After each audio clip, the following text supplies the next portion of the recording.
Okay, well, is everyone settled down?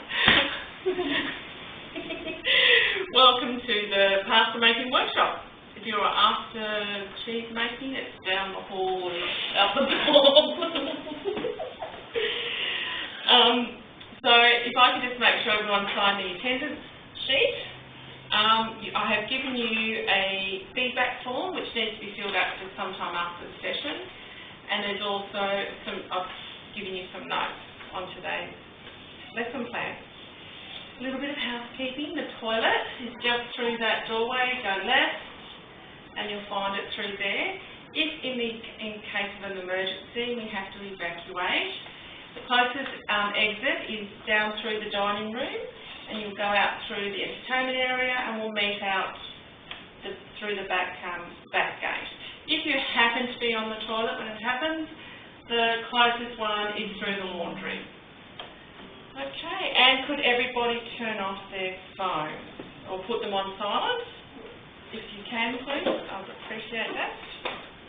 And can everybody see the monitor? Is that okay? Yes, yeah. All good. Fantastic. So my name's Jill. We'll keep going while Kelly turns off her phone. Thanks, Kelly. The last session, I had mine on. I forgot to turn mine off. It was a bit embarrassing because I got a phone call. So, hence, I make sure everyone has theirs turned off. I'm Julie, and I'm doing this session because I'm doing my Cert 4 in Training and Assessment with Inspire Education, and I have to do a few workshops, and I chose some things that I know, which is cooking and today the pasta, and I've actually tried some new things myself, making squid ink and different colours, so I've sort of stretched myself as well. So next person. Kelly. I'm Kelly, and I'm Julie's friend, and I'm here to learn all about making this wonderful pasta. I'm Laura, and I'm here to learn how to make pasta because I can smell it from next door.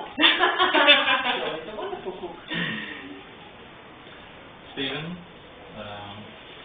here to make all kinds of pasta except squid ink pasta. Why is that? Not sure. Doesn't flavour it, does it?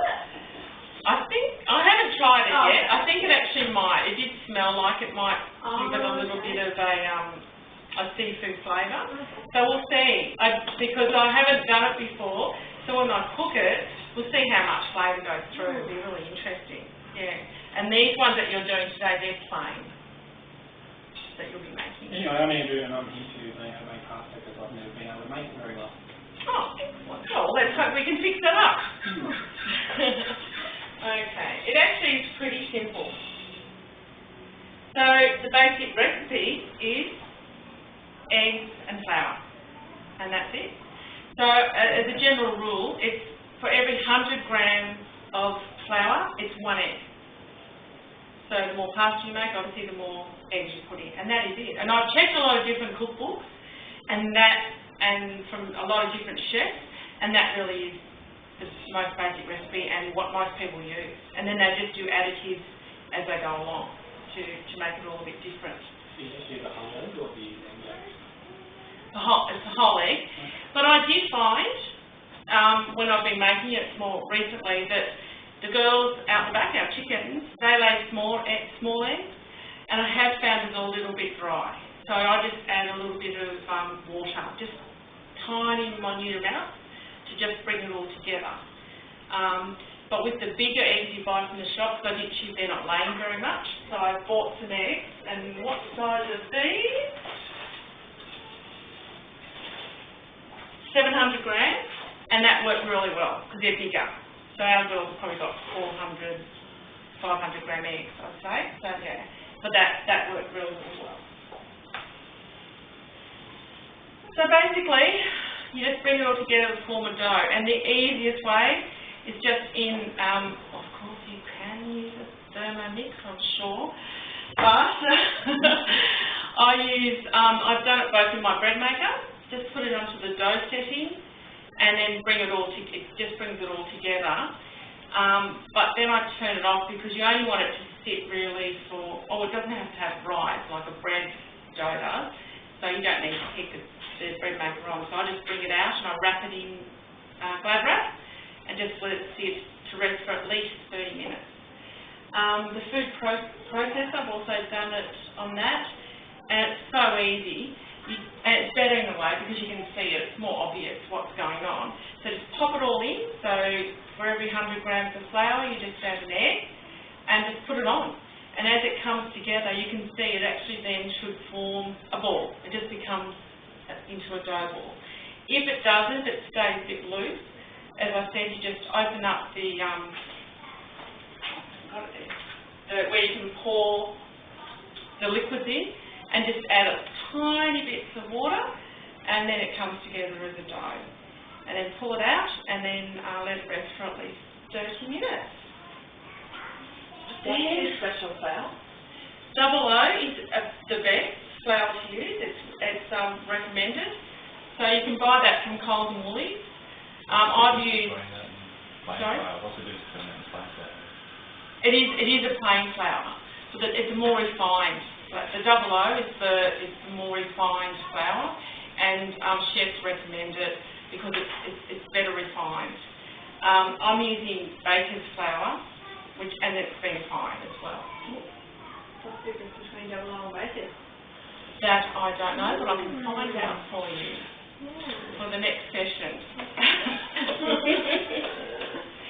The other way to make it is to just measure up your flour, pile it just onto your counter, make a well, and pop your eggs in there. And then what you do is you actually mix from the centre. You start mixing from the centre, incorporating the flour with the eggs, and then bringing it together and then kneading it until you get that dough as well, that doughy ball. And same thing, you have to rest for 30 minutes. That's actually good fun, but I didn't have time. If you did it on your own, you'd have to rest for 30 minutes as well as pasta.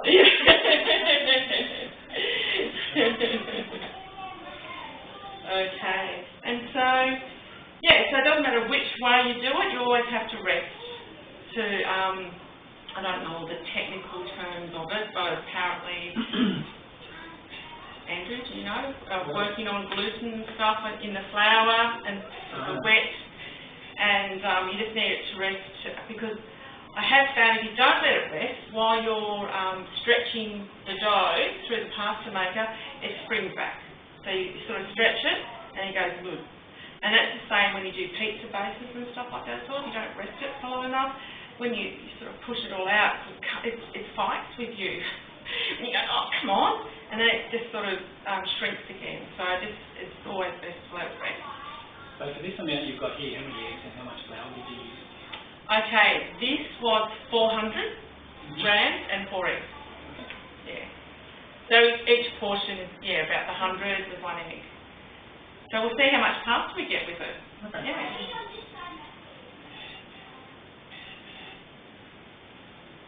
So from dough to pasta. So we've reached the dough stage, and then we can make some pasta. Any more questions before we?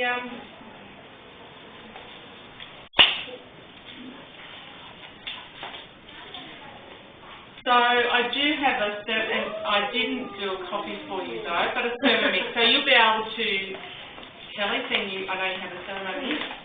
You can Google that and get the Thermomix. You'd understand that more than me about putting it to 5 seconds at speed 5 and all that sort of stuff. But then the end result, you get a dough, a ball of dough, and you have to go through the same process.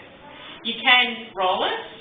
But man, oh man, I reckon it's, there's an ant there, thank you. It's a heck of a lot of work, so it's a lot quicker and fun using the pasta machine. So we'll do that. And as you can see with my pasta, we have some colours. So, what I did for the red one, I added a little beetroot. Just the tin one, the whole one. So I just added 1 to 300 grams of flour to get the red one. And then the green was spinach, and that was just the frozen spinach. The other ones are in little chunks, so I just used one of the little chunks of spinach. And the other, that's actually got saffron in it. But you can't always go more yellow, because I used a lot. I'm a bit disappointed in that, because this actually looks more yellow than the saffron one, so I'm a little bit disappointed. Do you adjust it for putting extra liquid on it in? No. Oh, No. fine. Yeah. So it's the same recipe, you just add. At what stage do you add this stuff? Well, what I did in the food processor with the beetroot one, I put the beet in first, and I sort of smashed it in the processor, and then I did add the flour and egg after that, and then brought it all together. With the spinach one, I started the process first. I thawed out the spinach, and then I added the spinach after it sort of had just started. Yeah. And the saffron all together. So I soaked saffron for a few minutes in warm water, and then I just put it all in together and just mixed it all up. Any thoughts on any other colours or additives you could do? Yeah, no, that's exactly what I was thinking. Pumpkin, nice. Chili. Oh, yeah.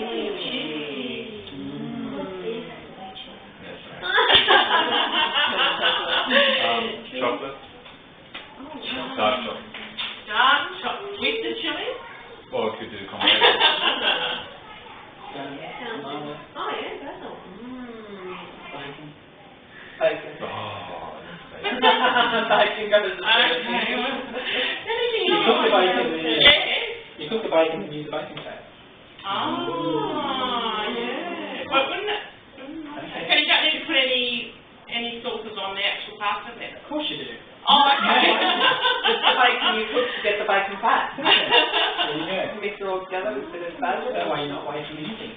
Think caraway seeds and stuff would go in your pasta? Yeah, you get fruit seeds and You throw some curry powder in it. curry powder. Yeah, you can make it super healthy and put chai in it.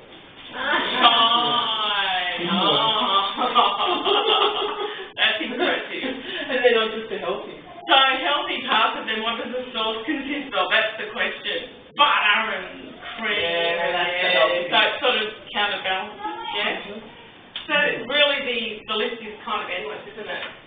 But I think we might have to get invited around to Steve's place with these two. A bit of dessert pasta. Yeah, that's what I was thinking, like dessert pizza. Why? Yeah, Yeah, like when you have a dessert pasta. Rich chocolate cream. Maroon. With salted caramel sauce. So for today's lunch, we'll be cooking this for lunch today, I've made 3 sauces: bolognese, the matriciana, and a creamy smoked trout sauce as well. So the smoked trout's going to go with the squid, fishy one. And then I think the bolognese will go with that one. And you like this, the second one, Steve, so it's a bit of chili in it. Yeah. And they're all really, and I made them with our tomatoes from our garden, so they're really yummy. So who wants to get some hands-on? Wow. I go first? Okay, phone me, I go first. Yeah, we can put one away. All right. So first of all, pop a little bit of flour down. So yeah. Well, I do have change in the chairs. What do you say? Oh God.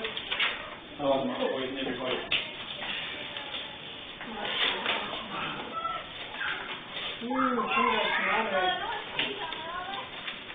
So there's a balancing act when you're doing pasta. You've made the dough already, but as you pass it through the machine, you might find it's a little bit too wet, so you add a little bit of flour. That's why I've got this flour in here. So you just can't tell until you actually pass it through the machine. Or if it ends up being a bit dry, then you do the opposite. You add a little bit of water to it. You start off on 0 on the widest between the 2 rollers. On 0? Or what is it on? 1, One, actually, sorry, one. And then you pass it through. Can you freeze? So you sort of squish it. Oh, sorry. Yes, Can you freeze that? yes. So squish it, yeah. Yeah, sort of squish it, and then you put it into there, and you roll. And you pass it through. And then you pull this through. Catch it. Yep. Okay. Now, squidding pasta, sorry, from the... So what you do is you fold it in half, but because it's only that wide, and it's going to get wider, it's probably good to fold it That way. lengthwise, and then pass it through. That looks pretty good. Yeah. It does, because sometimes it really pulled and it needs a bit of working. So this is also replaced with, there's more squidding. Sorry, I didn't, that's the Blackson squidding pasta. How many times do I run through? Fold it in half again. You keep folding in half about, at least 4 times on that biggest one.